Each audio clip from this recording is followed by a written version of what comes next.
with all of the new companies that are appearing in the space, you want to make sure that as many people as possible are doing what DoubleBlind is doing and giving back to Indigenous communities and making sure to elevate voices that might not otherwise be heard. Practically speaking, how would you guide maybe another entrepreneur that may be starting a company in this space as to how to sort of navigate that and how to best, allocate their time and money while they're building a business? Yeah, I would first ask yourself, like, who is being helped by the company that you're building?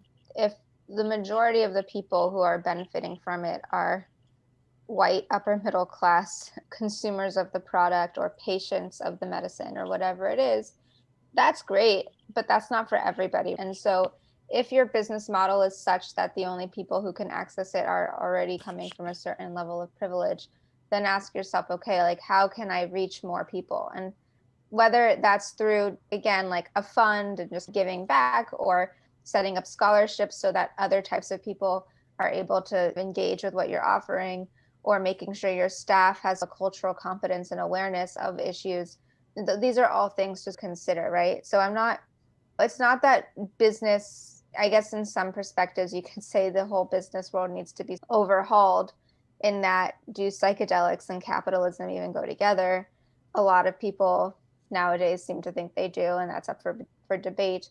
But if we're going to function in a paradigm where people are making money off of the psychedelic industry, then the question is, okay, how can this industry be as quote conscious as possible?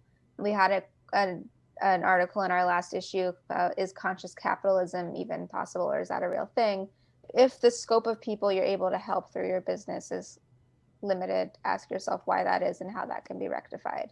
And then ask yourself, what are the values that you come to under the influence of a psychedelic that can be applied to the way your business is functioning? And so we talk a lot about at DoubleBlind about what is the psychedelic ethos. And one of the main things is this element of like oneness and like feeling connected to community and people and the earth around you. And so the question is then, like, how are we, or how are you, if whatever business you're in, promoting that ideal?